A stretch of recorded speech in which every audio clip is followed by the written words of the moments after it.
Hello everyone, आज है 3 जनवरी और आज इस वीडियो में हम बात करने जा रहे हैं रतन इंडिया पावर के बारे में। 9 रुपये 60 पैसे का शेयर है। आज तेज़ी आई यहाँ पर, जबकि बाजार में गिरावट थी। पिछले एक महीने में देखोगे तो तेज़ी आती है, गिरावट आती है, वापस से तेज़ी आ जाती है। यहाँ पर एक महीने में तकरीबन 8% का ग्रोथ है और एक साल में देखा जाए तब तो भाई साहब खूब पैसा बना कर दिया है। अगर लोअर लेवल से कंपेयर करेंगे जो कि 2 रुपये 85 पैसे का था, उसके मुकाबले तो 200% से भी ज़्यादा का ग्रोथ इसने कमा कर ज़रूर दिया है। बात करेंगे इस वीडियो में इसके बारे में, लेकिन उससे पहले अगर आपने अभी तक चैनल को सब्सक्राइब नहीं किया है तो प्लीज़ अभी इसे सब्सक्राइब कर लीजिए, क्योंकि आगे भी बहुत सारे वीडियोस हैं जो आपको काफ़ी ज़्यादा हेल्प करेंगे। तो देखा जाए तो 9.5 रुपये का शेयर है। एक साल में खूब पैसा छाप के दिया ज़रूर है और एक बड़ी रफ्तार के बाद कंसोलिडेट करता है, फिर वापस से तेज़ी दिखाता है, फिर कंसोलिडेट करता है, फिर वापस एक बड़ी तेज़ी दिखाता है, फिर गिरावट के साथ कंसोलिडेट अभी कर रहा है। अभी कुछ टाइम के लिए और यही फेज़ रह सकता है इसका।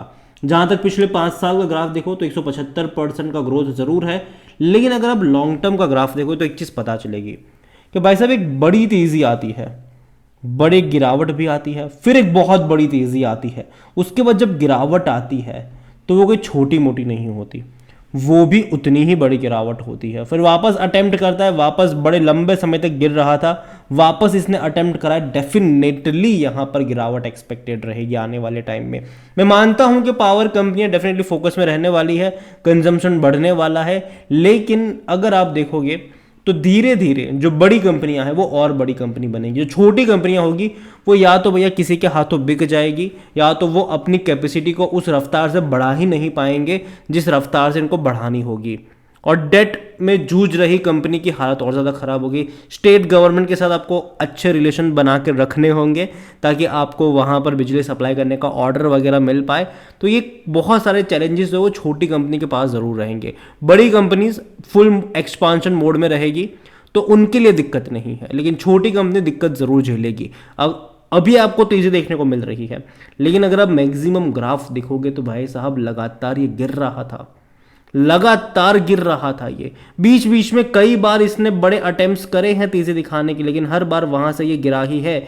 तो इस बार भी ये वाला जो अटेम्प्ट है, मैं उतना ज़्यादा आश्वस्त नहीं हूँ। 10 रुपये का एक रेजिस्टेंस यहाँ पर ज़रूर है, जो कि पहले भी यहाँ से गिराया था इसको, इस बार भी वहीं से गिरावट देखने को मिल भी रही है। लेकिन हाँ, एक गेम है, वो है वॉल्यूम का गेम। तकरीबन 8.5 करोड़ के आसपास के शेयर यहाँ पर ट्रेड आज होते नजर आए। इतना ही नहीं, कंपनी को लेकर अगर हम बात करने जाए तो भाई साहब according to Moneycontrol users 100% लोग कह रहे खरीदारी करो।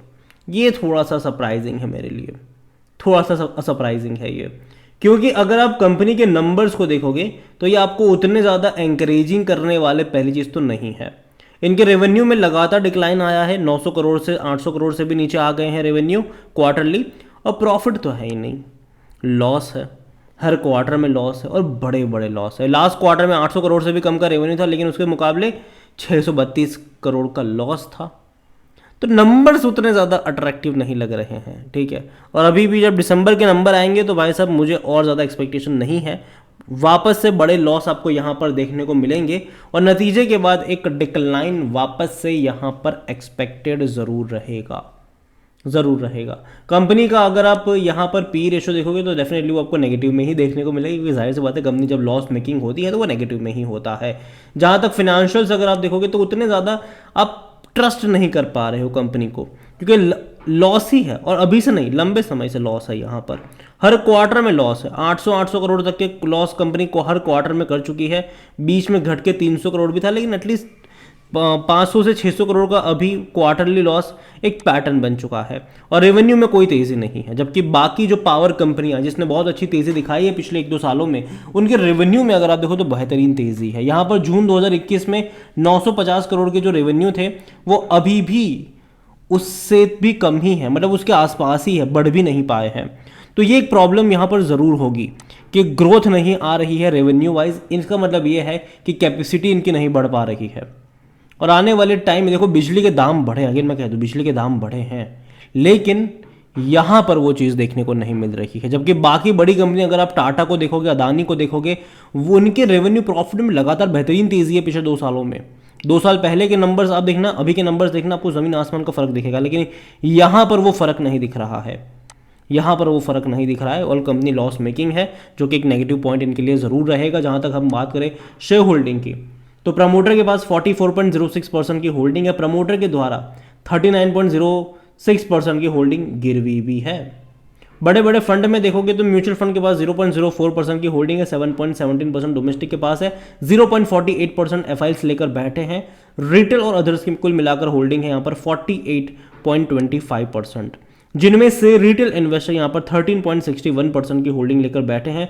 अदर पार्टीज 34.63% पर है। और आपको बता दें कि अदर पार्टीज में कई सारे ऑपरेटर भी बैठे होते हैं जो शेयर में तेजी गिरावट लाने का काम करते हैं। और देखो ये रतन पावर में ये वो कंपनी है जिसको मैनिपुलेट करना आसान है, ऑपरेट करना आसान है, और कई सारे ऑपरेटर ये पिछले कई टाइम से कर रहे हैं यहाँ पर। और यही वजह है कि यहाँ पर अगर तेज़ी आ रही है तो सिंपल ऑपरेटर की मेहरबानी है, गिरावट भी आ रही है तो वो भी ऑपरेटर की मेहरबानी है। बड़ी क्वांटिटी में वॉल्यूम प्लेस करे जाते हैं, शेयर प्लेस करे जाते हैं खरीदारी को लेकर, और पर शेयर अगर 7-8 पैसे का या 3-4 पैसे का भी अगर प्रॉफिट हो जाता है तो फौरन से प्रॉफिट भी बुक करा जाता है यहाँ पर। और ये मेरे हिसाब से काफ़ी बड़ी नेगेटिव चीज़ है इस कंपनी को लेकर। और यही वजह है कि मैं उतना ज़्यादा भरोसेमंद अभी नहीं हूँ इस कंपनी में। हालांकि मैं पहले भी नहीं था। मैंने हर बार कहा है कि जब भी इसमें तेज़ी आएगी, मौका होगा उन लोगों के लिए जो खरीदारी करके फंस चुके हैं यहाँ पर, या उनके लिए मौका होगा एग्जिट लेने का, ना कि ये सोच है कि भैया अब तो किस्मत बदलने वाली है जाके मैं खरीदारी कर लूँ। जी नहीं, वो वाले मौके यहाँ पर नहीं है। उसका रीज़न मैंने आपको बताया, फिनेंशियल्स अगर आप देखो 2 साल में बढ़े नहीं है, क्वार्टरली रेवेन्यू बिल्कुल भी नहीं बढ़े हैं इनके। जबकि बाकी पावर कंपनी अगर आप देखो भैया, इनके रेवेन्यू में बहुत बेहतरीन तेज़ी देखने को मिली है। जो बिजली के दाम बढ़े हैं उसका फ़ायदा डेफिनेटली मिलता हुआ नज़र आया है। रेवेन्यू में जो ग्रोथ है वो देखने को साफ साफ देखने को मिल रही है। लेकिन यहाँ पर वो चीज़ नहीं है, यहाँ पर वो चीज़ मिसिंग है। और यही वजह है कि मैं एटलीस्ट ये लेवल मुझे पसंद नहीं आ रहा है। और वो भी अभी ये उस लेवल पे बैठा है जहाँ पे भैया ये महंगा तो है, ये महंगा तो है वहाँ से। इवन अगर आप 5 साल का भी ग्राफ देखोगे तो भाई साहब ये हाईएस्ट लेवल छू कर आया है, उसी के आसपास भी बैठा हुआ है ये। और यही वजह है कि मैं अभी कहूँगा कि यहाँ पर बाई करने को लेकर रिस्क ज़्यादा है, रिवॉर्ड ना के बराबर है, बहुत कम है यहाँ पर। और ये कंपनी का जो मूव आएगा वो ऑपरेटर की मेहरबानी पर आएगा। जो गिरावट आएगी वो ऑपरेटर की वजह से ही यहाँ पर आएगी। वो गिराने बढ़ाने का काम करेंगे यहाँ पर, बीच बीच में कुछ न्यूज़ भी इम्प्लांट करी जाएगी और उसकी वजह से शेयर में मोमेंटम लाया जाएगा। ये जो वॉल्यूम्स आप देख रहे हो कि भैया आज 8 करोड़ 9 करोड़ के शेयर ट्रेड हुए, समझ जाइए कि क्या हो रहा है यहाँ पर। मैं यही कहूँगा आपसे कि देखो, मैं मानता हूँ कि पावर सेक्टर आने वाले टाइम में डेफिनेटली बहुत बेहतरीन परफॉर्म करने वाला है। लेकिन अगर आप छोटी कंपनियां देखोगे, जैसे कि ये वाली कंपनी है, ये अपने आप को एक्सपांड कर ही नहीं पाएगी उस तरीके से जिस तरीके से बड़ी कंपनियां करेगी। और दूसरी बात, उस तरीके के जो रिलेशंस है स्टेट गवर्नमेंट के साथ, ये लोग मेंटेन कर ही नहीं पाएंगे जिस तरीके से बड़ी कंपनियां करती है। इसके अलावा अगर हम बात, ये जो कैपेसिटी बढ़ाने की बात होती है, एक्सपांशन की बात होती है, वहाँ पर भी ये जा नहीं पाएंगे, दिक्कत वहाँ पर भी होगी। अभी हाल फिलहाल में अभी खबर भी चल रही है कि रिलायंस पावर अपना एक प्लांट बेच रहा है, ठीक है, बेच रहा है ये। तो आप समझ जाइए कि ये बेच रहे हैं।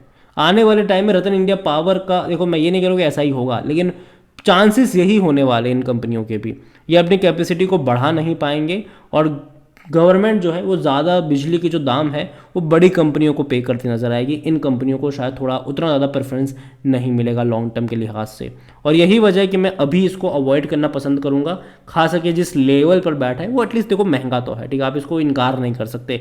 और जो इसका चार्ट पैटर्न है वो क्लियरली शो कर रहा है कि हर बड़ी रफ्तार के बाद ये घिरा है और कंपनी में 2 साल में फंडामेंटली ऐसा कुछ चेंज नहीं हुआ है जिसे ये कहा जा सके कि हाँ भैया जो ये इतनी बड़ी तेज़ी आई है ये इसको जस्टिफाई करेगा कि 1 रुपये 20 पैसे से ये जो बढ़ के 9 रुपये पर गया है, जो 8x 9x का जो रिटर्न यहाँ पर बना है वो कहीं से भी जस्टिफाई नहीं कर पा रहा है कि हाँ ये उसको वैल्यूशन के हिसाब से सही है, ये कोई नहीं कह रहा है यहाँ पर। और यही वजह कि मैं अभी इसको अवॉइड करूँगा, बाकी मर्जी आपकी है। इसके अलावा अगर आप चाहते हैं कि एक और कंपनी है रतन इंडिया एंटरप्राइज, अगर आप चाहते हैं कि मैं इसके ऊपर भी एक डिटेल वीडियो बनाऊं तो कमेंट में इसका भी नाम लिखिएगा। जितनी ज़्यादा कमेंट आएगी उतना ही जल्दी वीडियो आएगा। वीडियो को यहीं पे एंड करता हूं। पसंद आया हो तो लाइक करें, शेयर करें। चैनल पर अगर पहली बार हैं तो प्लीज़ सब्सक्राइब करें। और रतन इंडिया पावर के बारे में आप क्या सोचते हैं वो भी आप मुझे कमेंट में लिख के बता सकते हैं। Thank you.